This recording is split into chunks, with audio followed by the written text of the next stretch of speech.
নিচে হাত দিয়ে তো বলবো না যে আমার অ্যাক্সিডেন্ট হোক, তখন সেদিকে ঠিক আছে, আমার মাথায় আমি হাত দিয়ে বলবো বাবা ভগবান আমার তুমি বাঁচিয়ে রাখো।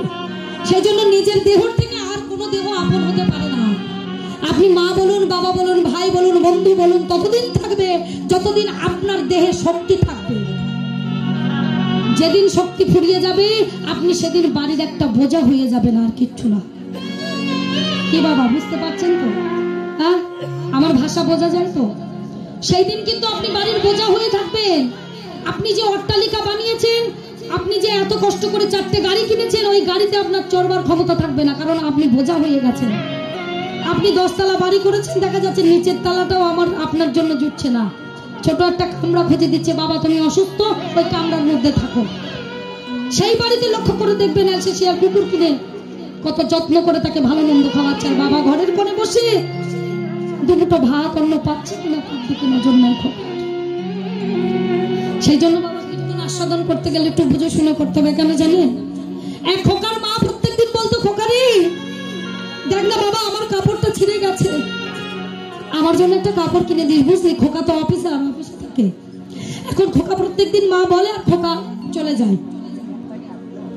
বিকেল বেলা যখন বাড়ি আসে মা দেখে যে খোকার হাতে কাপড় আছে কিনা, কিন্তু মা কিছু বলে না। মা তো খোকার কষ্ট হয়ে গেছে, আনতে পারেনি, থাক। ও খোকা কালকে আনিস বাবা, এই শাড়িটা পরে আজকে চালিয়ে নেবে। এইরকম করে 2-4 দিন হয়ে গেছে।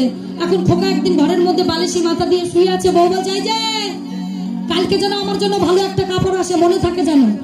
খোকা মাথা নেড়ে বলে ঠিক আছে। পরের দিন বিকেল বেলা আসার সময় খোকার হাতে একটা ব্যাগ। মা মনে মনে ভাবছে কাপড়টা এনেছে খোকা বুঝি আমার দেবে, তো থাক আমি পরে নিয়ে নেবো। মা বসে আছে, খোকা আসলে দুটো খাবে। খোকা ঘরের মধ্যে গেছে, আজকালকার তো স্ট্যান্ডার্ড বৌমা, মুখে কথা বলে না, মাথা নেড়ে দেয়। এখন খোকা বলছে দেখো আমার মা ভাত খেয়েছে, বৌমা স্ট্যান্ডার্ড, কিন্তু মা তো খাইনি। খোকা শাড়িটা বৌমাকে দিয়েছে, শুয়ে পড়েছে। সকালবেলায় খোকাও স্ট্যান্ডার্ড। যখন বাড়ির থেকে বেরিয়ে যাচ্ছে মা জিজ্ঞাসা করছে, খোকা কালকে তোর হাতে একটা ব্যাগ দেখলাম বাবা, শাড়িটা তুই আমার জন্য আনিসনি? খোকা বলছে মা কি করে আনবো বলো, যখন আমি অফিসে যাই তখন তুমি বলো এক কান দিয়ে শুনি আর এক কান দিয়ে বার হয়ে যাও। ও খোকা তাহলে শাড়িটা কার? তোমার বৌমার। কেন জানো? যখন তোমার বৌমা বলেছিল তখন আমার একটা কান বালিশে ছিল, মানে চাপা ছিল, এইখানে বলেছিল ও কান দিয়ে আর বার হয়নি, বালিশে চেপে গিয়েছিল। তাই তোমার বৌমার জন্য শাড়িটা এসেছে। মা তুমি যেদিন আমি বালিশে মাথা দিয়ে রাখবো সেদিন তুমি বলবে, সেদিন জন্য তোমার জন্য একটা শাড়ি আসবে। তো দুনিয়াটা এই করেছে বাবা। আমরা কীর্তন শুনতে বসি কিন্তু মনটা থাকে অন্যদিকে। সেই জন্য ভবঘুরে কীর্তনকে কীর্তন বলা হয়। কীর্তনটা আর কীর্তনের মধ্যে থাকে না। কীর্তন বস্তুটা হচ্ছে বৈষ্ণব পদাবলী এবং জীব শিক্ষা। তো এই কথা না বলে আমি আর যাবো না, বলি তারপর পদাবলীতে ঢুকবো। তাই যে বললাম কারোর ভালো কেউ চায় না। আপনারা বলুন কারোর ভালো কেউ চায়? যিনি রক্ষক তিনি ভক্ষক। আপনি যাকে বন্ধু বলে সর্বস্ব দিবে, আপনাকে এমন আঘাত সে করবে আপনার রাখার জায়গা থাকবে। এটাই সত্য, এটাই বাস্তব।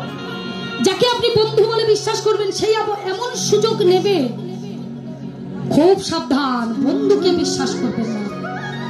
একমাত্র পৃথিবীতে মাকে ছাড়া আর কাউকে বিশ্বাস করবে না, বাবাকেও না।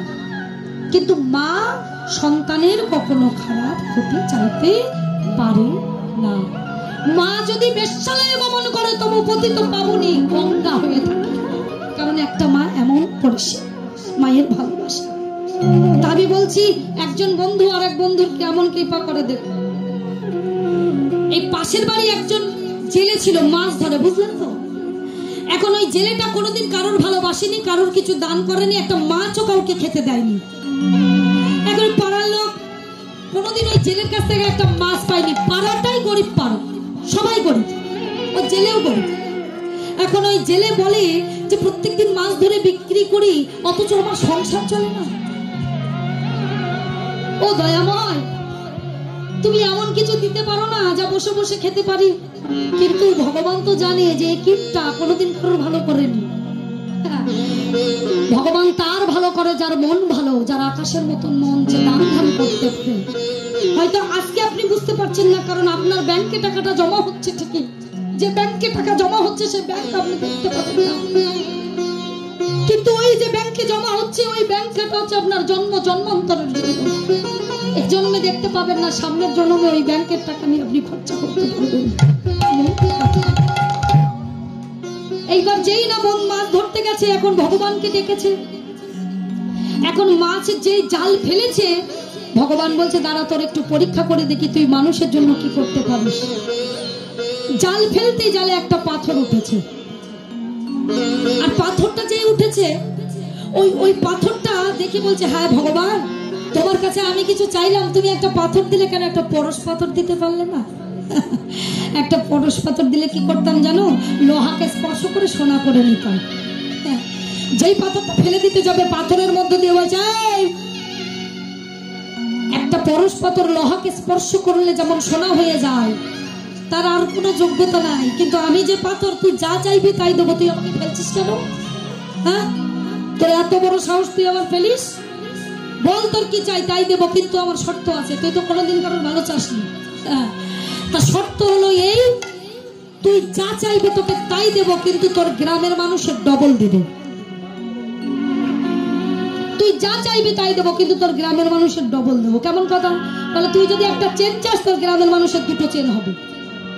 তুই যদি একতলা বাড়ি চাস, তোর গ্রামের মানুষের দুতলা বাড়ি হবে। এইবার তুই ভেবে দেখ তুই চাইবি কিনা।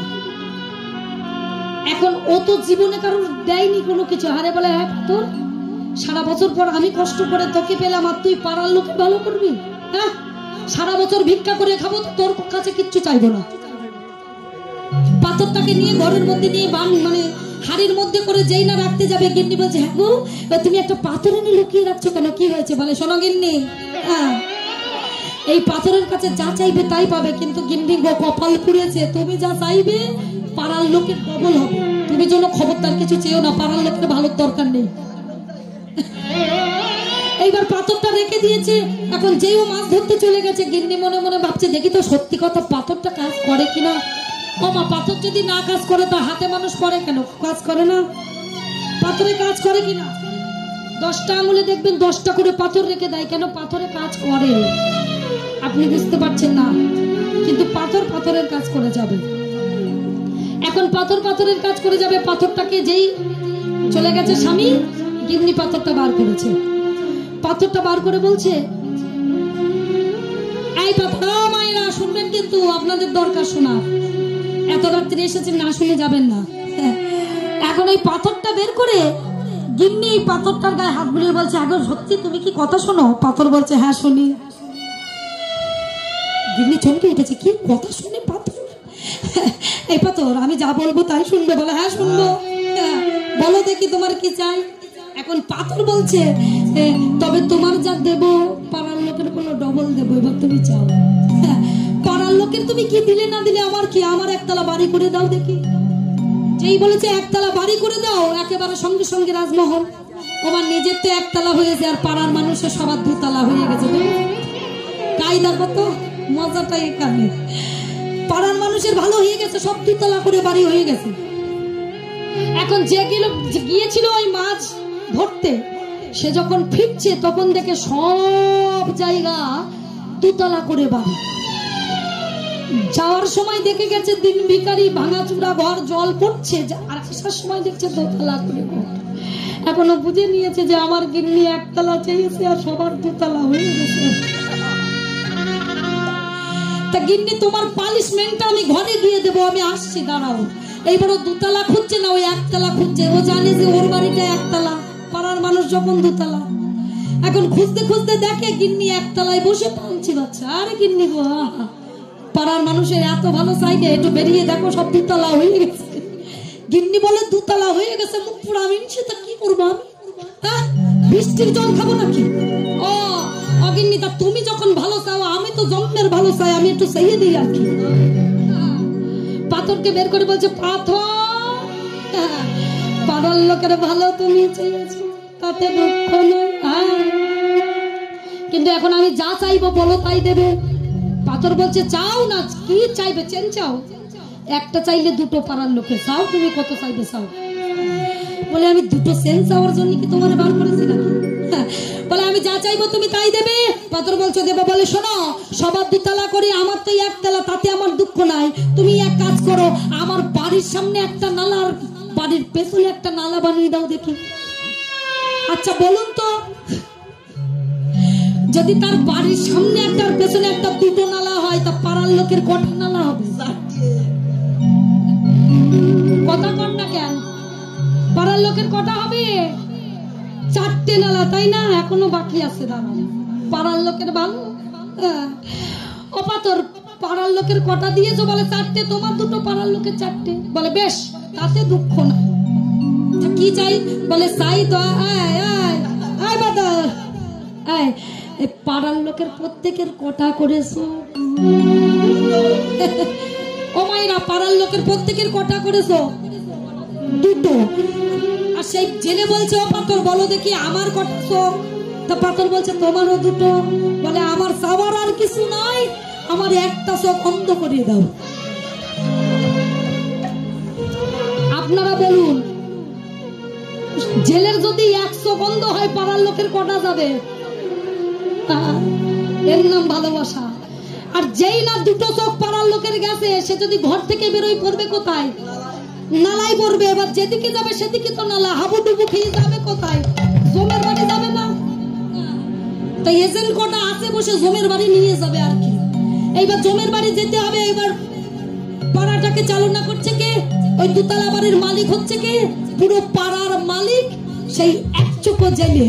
তা আপনারা মনে রাখবেন, বাবা, কীর্তন শুনতে বসে যদি কীর্তন শ্রবণ না করে পাশের বাড়ির গিন্নির সঙ্গে গল্প করে বাড়ি চলে যান, তা মনে রাখবেন, কৃষ্ণ কথা শুনলেও স্বর্গে যাওয়া যায়, কৃষ্ণ কথা ভাবলেও স্বর্গে যাওয়া যায়, আর কৃষ্ণ কথা নিলে বৈকুণ্ঠে যাওয়া যায়, আর কৃষ্ণ কথা দেহের মধ্যে নিলে কৃষ্ণ চরণ লাভ করা যায়। জমের বাড়ি যেতে হবে। আর যারা বসে বসে ঘুমাবেন, জিমাবেন, সে কটা জমের বাড়ি যাবার জন্য টিকিট ধরে নিয়ে বসে থাকবেন। হরে কৃষ্ণ, চলুন যাই। আজকে নদিয়ায় গৌর সুন্দর আমার দাঁড়িয়েছে। আহা, এত সুন্দর শোভা।